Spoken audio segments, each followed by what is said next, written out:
And we are back, and it is time for the Else Words. And this is the big discussion topic of the day, and that is that Disney is in the hunt again for 20th Century Fox. Basically, 21st Century Fox is the hot piece of ass out there that everyone wants. Comcast has approached 21st Century Fox to express an interest in a possible acquisition. According to media reports, this, recently citing, of course, citing people familiar with the matter. Cable giant wants to explore talks to buy Fox's movie and TV studio, some of its cable networks, and its stake in satellite TV provider Sky, Star India, and the Hulu streaming service. That part right there could be big. I'm going to hit on that in a second. The Fox Broadcasting Co., local television stations, Fox News Channel, and Fox Sports would not be included in a possible sale. Disney, as we all know, has already been involved with this, rumored to be involved with this. We've talked about that before. And before I get your opinions, because this was on an episode that you weren't on, Corey, that could be big on the Hulu side alone. Because Hulu right now is owned by Fox, ABC, NBC, Comcast as a silent partner, essentially. Right. Like they have no say. They have board seats or whatever, but they don't have a voice when it comes to decisions. And so if they got the control, would that double up the amount of shares and control that Disney has of Hulu over NBC/Comcast? Yeah, see that's the weird part is how would that then work with if Comcast bought Fox? Does that give Comcast power, or does this give complete control to ABC? On the Hulu side, right? And that's the thing is like I imagine now they say that they're not including the news stations, and I would think that Disney probably can't have the news stations because of owning ABC, maybe too much of a monopoly of too many news broadcasting stations. Or maybe it's just that that's not something that they want to give up. That Fox thinks that they can do something with that still, and they're willing to give up this other portion. But it does seem that that would be a reason why Disney could not purchase that portion of it. The streaming thing is interesting because Disney's already introducing or planning its own streaming service. But would they forego that if they had controlling stakes of Hulu? Or is it still because they would have to share the benefits of the Hulu thing with NBC/Comcast anyways? Would they still say no, for our real shit, the stuff you really want, you got to come over here to the thing that we only control, nobody else is involved in this? Or do they power Xfinity and NBC out by having enough shares in it? Does Hulu just go away and become the Disney streaming thing, and then NBC has to find its own home for its stuff? That's possible. It still seems like everybody's taking their ball and going home more often than not. So this is, and also Beats pointing out that I would almost have to say with either side of this, because it's so weird, weird and interesting that we have 21st Century Fox wanting to, or Fox in general, wanting to split off certain part and sell certain parts of what it owns. This is like, I look at this as, this is Rupert Murdoch not happy with everything that he has and him wanting money. I could probably be wrong, I could probably be right, I don't know. But you look at the Comcast part, and Beats pointing out that there are some DOJ issues here as well, much like there is with the AT&T Time Warner merger and all that, which is true, because you give Comcast, they would then get stakes in satellite providers Sky, Star India. So Sky, the UK provider, is now owned by one of the biggest cable providers in America. And I don't know what else there is in India besides Star India. Like, this is the only thing I've heard of for over there. So that to me could be a big thing that would block this. Like, they would have to roll out the Xfinity division. Well, or something. Yeah, so that's another curiosity. Is that a business that Disney themselves even want to get into? And I kind of look at this and I think I can see the call for Disney getting portions of it and Comcast getting other portions of it. And I can see things where they would both want certain portions, but not necessarily both wanting all of it. There are parts that Disney would definitely like getting back control of their own characters, their own usage of X-Men and Fantastic Four characters for one would make a ton of sense for them, and not the only thing that they could gain benefit from, but that is the priority that many of us see. Getting back the original Star Wars movie that Fox still retains full rights on, having the ability to complete that entire transaction so that they lock, stock, and two smoking barrels all of Star Wars finally, and maybe we'd actually get the Blu-ray of the original cut of the film, possibly. But broadcasting stations, like, but basically like being the TV provider, is that something that they want to do? Have they ever considered that? Right now, it seems like it's something that should wind up on the radar at some point, especially as we're looking at net neutrality issues here in the United States. Whether or not that's going to be a thing going forward, and would Disney then have to be beholden to companies like Comcast and AT&T to get their content to people? Right now, it's like, oh, we're going to create a streaming service, and everybody's going to want our streaming service, and then all of a sudden, it's the paywall of, well, if you want people to see your streaming service, here's where you nudge, nudge, wink, wink, slide a fucking number over to us, and we laugh at you and tell you that it's going to be 5 times that.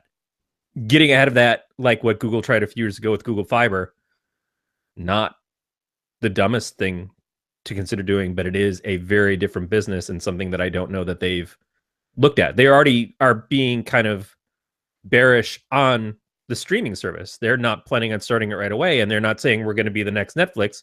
They're just saying we're going to do these things and hopefully eventually get to be a level of Netflix. It's tough, but at the money that they're at and the power level that they're at, diversifying makes sense. I don't know. So here's how I look at this with looking at this now. Like, basically, we have the two sides here, Disney and NBC Universal, Comcast, NBC Universal, wanting Fox. The things that are up at stake for this are the 20th Century Fox movie studios, cable channels like FX, but not the sports channels. I feel like that should be pointed out, and not the local Fox affiliates that they, or the Fox channels that they own already. Sky, the British broadcaster giant, and Star, an Indian broadcaster. I feel like this is, if this were to happen, Disney could make a deal that would be close, but probably under what Comcast would offer. And I could see Fox taking it because there would be less DOJ stuff going with it. Because there's not a lot of, oh, well, they're a monopoly now, that there would be with Comcast, because Comcast would gain a British cable company, an Indian cable company, and would have, actually, God, see, this is tough for me, because I would like it's like both. I would like to see part of it like on both sides, but I'm more bullish. I more would like it to go to Disney because of the whole, they now have full control of Star Wars. They now have all or more control over the Marvel characters that are not licensed, or that they've licensed out. But that also begs me the question of this: what if for some reason Comcast were to purchase 20th Century Fox, so the movie studio? Would they then get the film rights for the Marvel franchises?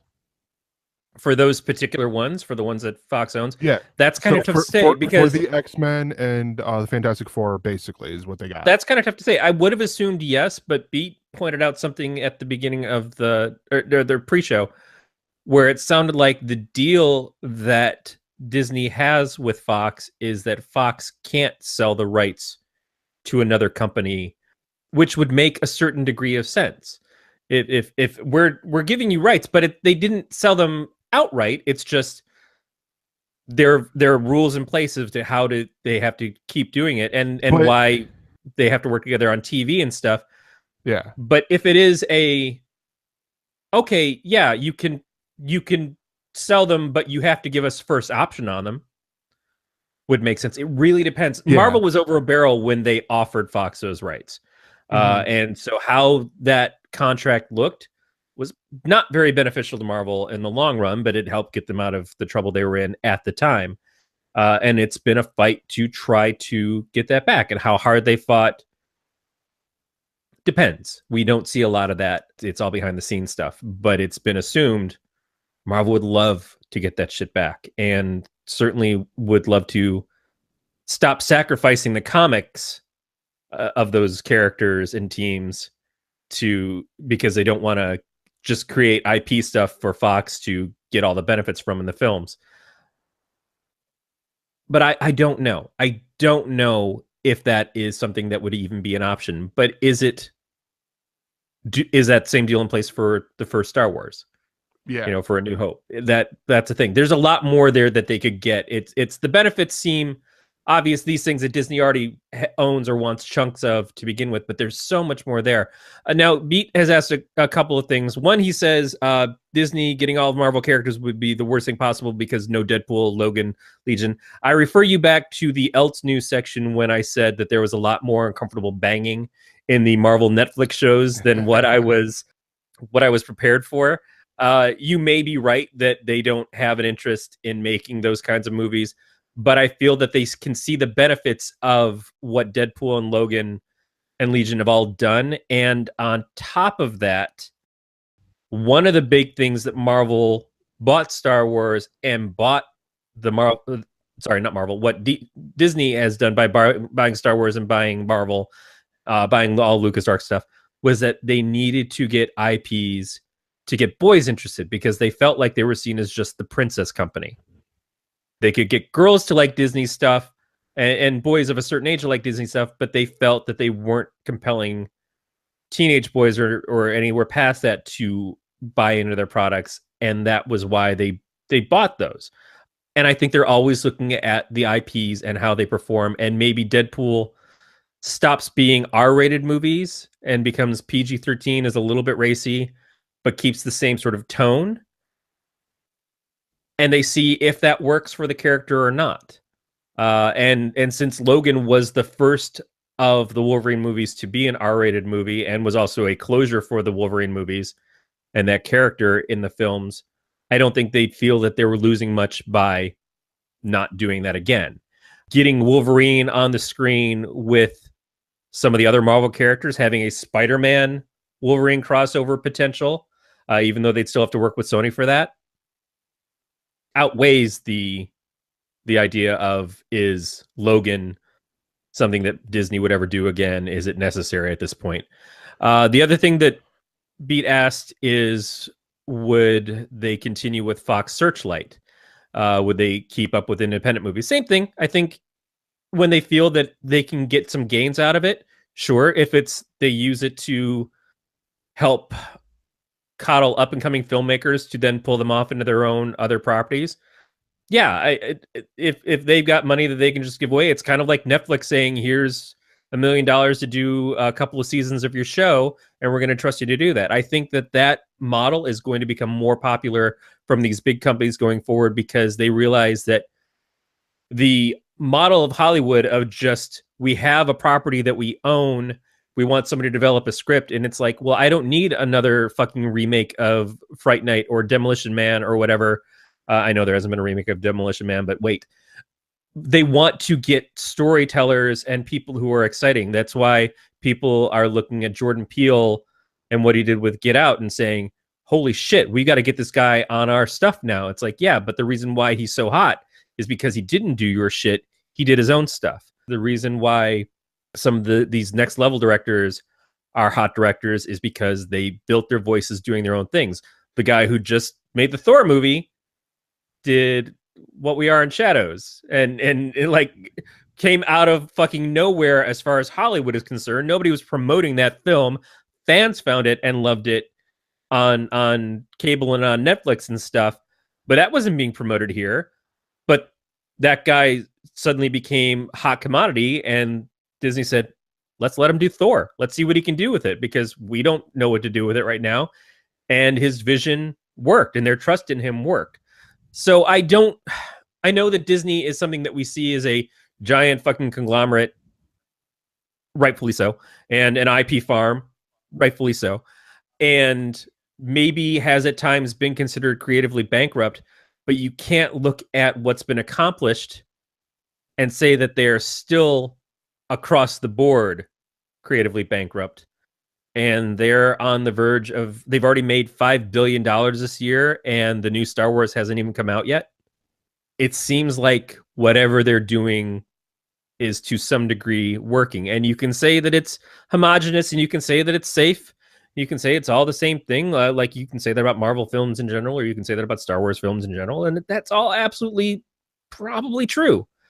But when you have so much as the foundation of safe, you can afford to take risks when you need to, and when you choose to, and when it feels right. And that, I think, Disney is capable of. We just have to see it. The other thing I'll point out is, because Beat mentioned, it was the whole, rated R is not in Disney's vocabulary. They own 20% of Vice Media, so the HBO show that gets put out, the Viceland TV network, which both of those use language. Also, so I will point out that every single character in Cars was full on naked. Yeah, and true. But no, I'm not talking about HBO, because they don't own anything in HBO. It's the show that HBO produces, which, because HBO is Time Warner, you're right, B. But is that they have a show on their Vice, which they do all the journalism stuff there, that they also do on Viceland. The other part, because I was looking through the lists of assets that they own, they owned Power Rangers for a while. They owned Miramax Films for a while.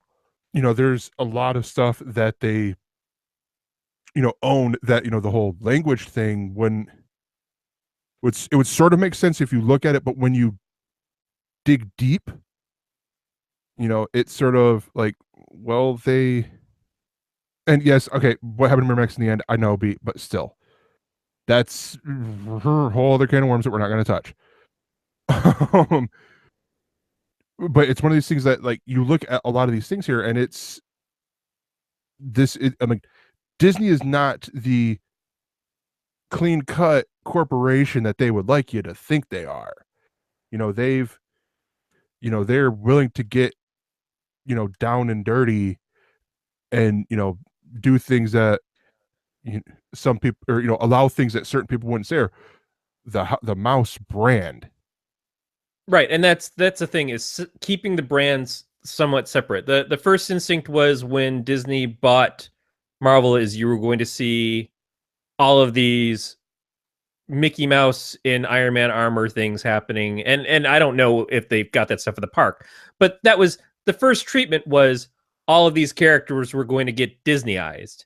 And that really hasn't happened. Now, you see the characters in the Disney theme parks, but I feel like even then they're being true to what the characters are. You look at the Guardian of the Galaxies ride and the whole experience of it and everything, and it seems pretty true to what Guardians of the Galaxies is in the films.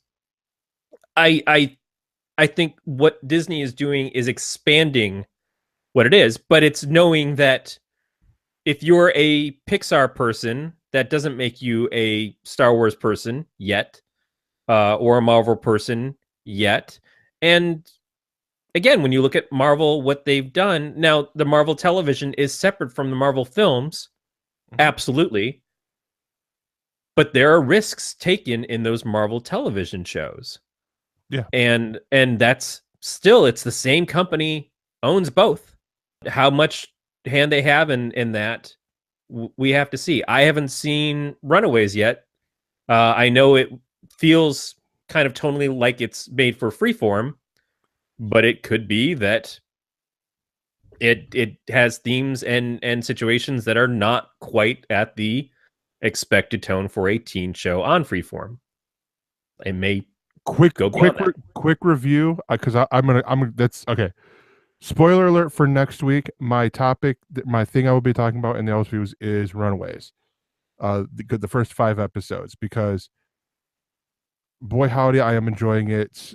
You're not far off. Mainly, it's What are you referencing? Runaways on Okay. Hulu. Mainly, it's they've hit 2 things with covering. The first issues was the X-ray goggles. They did a really clever way of that, where Chase didn't use them at first to peek at Chloe, or at the girls. It was Gert peeking at Chase. Nice. You don't see, you just see, like, you know what she's doing, but you're not seeing what she's. You see upper body. You don't see Dr. Manhattan, as it were. In 1978 or whatever, I saw Superman attempt to look at Lois Lane when she was standing in front of or standing behind a lead pot or something, because she asked him to tell her what color underwear she was wearing, and then a second later he says pink, and he's all excited, and that was racy for a Superman moment, but it was displayed perfectly well in a Superman movie that didn't take anything away from either character or make it too much for kids watching a movie about a guy who can fly. And then the other part is they swear, like they're taking parts from the comic, but instead of doing the censored version, they're actually saying the words and all that. But yeah, so I mean, it is, again, I'm going to talk more about it next week, but I want to hit on with the Fox Searchlight. I don't see why they would have to get rid of Searchlight at all, or just shove it away and not use it, because Searchlight has been great for the independents. They don't. I mean, you look at it this way. I mean, Searchlight is one of those things where they could get these up and coming talents and stuff like that, and they rebrand it, whatever. And here they're going to get, like Corey said, with Taika Waititi, his movies I could easily see being distributed here in America through Fox Searchlight. What We Do in the Shadows, The Hunt for Wilder People. There was one like Boy versus Shark, I think was another one that he did, or Eagle versus Shark. Like all those, they would have been Fox Searchlight easily, because they're low budget independent movies. That's all they're doing. They don't have to put billions of dollars like they do with Marvel movies. It's just here's $100,000 for your movie, and we'll handle the distribution. And there you go. Awards are one thing. I mean, it's, I don't know. I look at more of the creator side, not the we need awards side. But I mean, that's just me. This is Disney from 20 years ago. I can see the argument of, well, this is what they do, and this is what's safe, and they need to make money and all that other stuff. But Disney from now is a company that consistently makes a lot of money and can be brave in the choices. Now, brave doesn't always mean that they will, but they have the opportunities. And the other part of it is that this is a Disney that has benefited by bringing in stuff that is different from their known brand. This is a Disney that has benefited and sees what Fox is doing and what their successes are versus what their hardships are. The Fox X-Men movies, we know, seem to have diminishing returns over the last couple of films. But the side movies, the things that get to be braver in their content, like Deadpool, hugely successful. Logan, I don't know as hugely successful, but I know that critically successful. The New Mutants movie that's coming out, we can wait and see what it's going to do, how the audience is going to react to it. But at least it's interesting. And in a universe where Marvel movies get to all have different tones and different themes, and yes, again, may feel safe so far, they may say, well, this is where we get to play around and not be as safe. Or they say that's not what we want to do with the X-Men, but it is what we want to do with something else.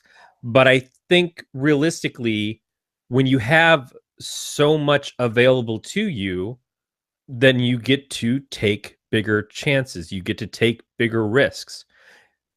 Also, when you have nothing, you can take big risks. That's why horror movies are done by people who are on shoestring budgets and just like, I will work my ass off to make this out of a labor of love.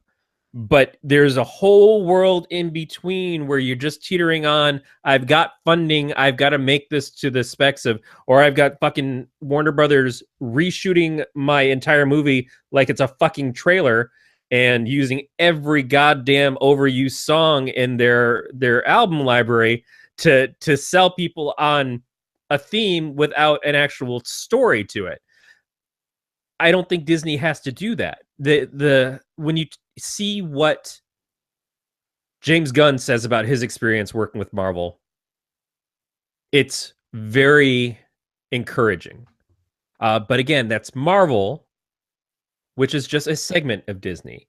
And what I'm expecting to see with Disney is more segments, not a Disney giant overhead and everything's just Disney. I think it's going to be Disney owns Marvel, but Marvel is what Marvel is. Disney owns Star Wars, and Star Wars is what Star Wars is. Because otherwise, there's not a goddamn reason why there's not a Disney Marvel Star Wars crossover movie yet. It seems inevitable. They haven't even done it in the comics yet. I feel like if they were just money hungry, they would do that. But they seem to have some integrity in the fact that they don't want to misuse their properties right now. Eventually, they'll probably get there. Yeah. No, exactly. But that's going to do it for us here. Unless there's anything else you want to add. I just want to say one point that Beat finished off on was, Joss Whedon was so happy with Marvel. Remember, Joss Whedon's anger at Marvel was probably more when it had to do with Ike Perlmutter and his Marvel team of writers from the comics coming in trying to make things work. But yes, there was the lead in. Yeah, I think that's been talked about a lot. I've read a few articles on Bleeding Cool. His frustrations were they were trying to implant things for stories coming later on. And Kevin Feige, that's what allowed him to kind of pull away and say, these guys need to go. I'm going to control this universe a little bit more. Now, I'm not saying that there's not still problems like that in the Marvel universe, but it seems like from what I've read from statements, and it's all, again, behind the scenes and just picking up what we hear from blogs and people retyping other people's stories. Whedon almost made no money. Yeah, that's probably another thing that's probably different now. But still, I look at the fact that Marvel's still making huge moves in their film universe. And some people aren't going to enjoy working in it, and some people will. Just like some people can get rich working for a corporation and feel very happy there, and some people say, I would never work a corporate job. I'm an artist. And some people can do both. For more on this Galactic Network podcast, go to gncast.com. That's GNCASTS.com.